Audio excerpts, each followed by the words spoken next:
വളരെ പ്രധാനപ്പെട്ട മറ്റൊരു വാർത്ത നോക്കാം. പോലീസിൽ നിന്ന് വാട്സപ്പ് ഗ്രൂപ്പുകൾ വഴി ഔദ്യോഗിക രേഖകൾ ചോരുന്നതായി കണ്ടെത്തൽ. ഭീകരബന്ധം സംശയിക്കുന്ന സംഘടനകൾക്ക് വിവരങ്ങൾ ചോർത്തിയെന്നാണ് ഇന്റലിജൻസ് റിപ്പോർട്ട്. വിവിഐപികളുടെ യാത്രാ വിവരങ്ങളും ചോരുന്നു. ഇക്കാര്യത്തിൽ കേന്ദ്ര ആഭ്യന്തര മന്ത്രാലയം കേരളത്തിന് മുന്നറിയിപ്പ് നൽകിയതാണ്. വിവരങ്ങൾ രാജീവ് തിരുവനന്തപുരത്ത് നിന്ന് നൽകും.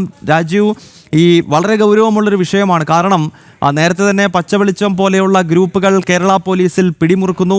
അവർ ദേശീയ പ്രസ്ഥാനങ്ങളുടെയും അതുപോലെ തന്നെ വളരെ പ്രധാനപ്പെട്ട VVIP മൂവ്മെൻറ്റുകൾ സംബന്ധിച്ചുള്ള രേഖകൾ ഈ ഭീകരവാദികൾക്ക് അയച്ചു നൽകുന്നു തുടങ്ങിയ വാർത്തകൾ കേരളത്തിൻ്റെ പൊതുസമൂഹത്തിന് മുന്നിലേക്ക് കൊണ്ടുവന്നത് രാജീവും ജനം TVയും ഒക്കെ തന്നെയാണ്. ഇപ്പോൾ ഇതാ വീണ്ടും ഇത്തരം ഗ്രൂപ്പുകൾ കേരള പോലീസിനകത്ത് പിടിമുറുക്കുന്നു എന്നാണോ മനസ്സിലാക്കേണ്ടത്?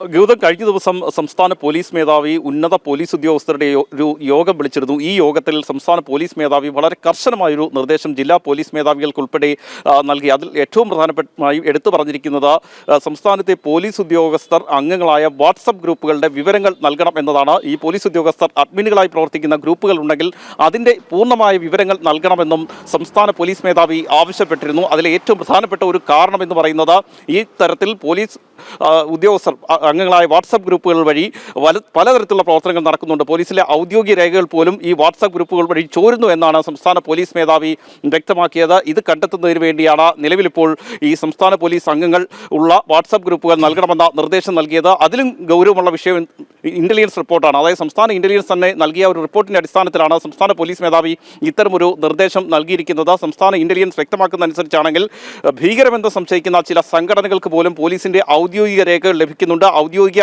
വിവരങ്ങൾ ലഭിക്കുന്നുണ്ട്. അത് ജില്ലാ പോലീസ് തലത്തിൽ നിന്ന് മാത്രമല്ല സംസ്ഥാന പോലീസ് ആസ്ഥാനത്ത് നിന്ന് പോലും വിവരങ്ങൾ വാട്സാപ്പ് ഗ്രൂപ്പുകൾ വഴി ഈ ഭീകരബന്ധം സംശയിക്കുന്ന സംഘടനകളിലേക്ക് എത്തുന്നു എന്നാണ് ഏറ്റവും പ്രധാനപ്പെട്ട ഒരു കാര്യം. നേരത്തെ ഇതുമായി ബന്ധപ്പെട്ട ചില വിവരങ്ങൾ പോലീസിന് ലഭിച്ചിരുന്നു. ഇതിൻ്റെ അടിസ്ഥാനത്തിൽ നടപടികൾ സ്വീകരിക്കുന്ന സാഹചര്യവും ഉണ്ടായി.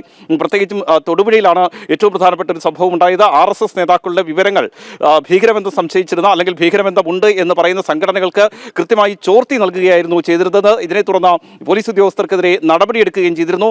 മാത്രമല്ല സംസ്ഥാന പോലീസ് രാജീവിലേക്ക് മടങ്ങിയ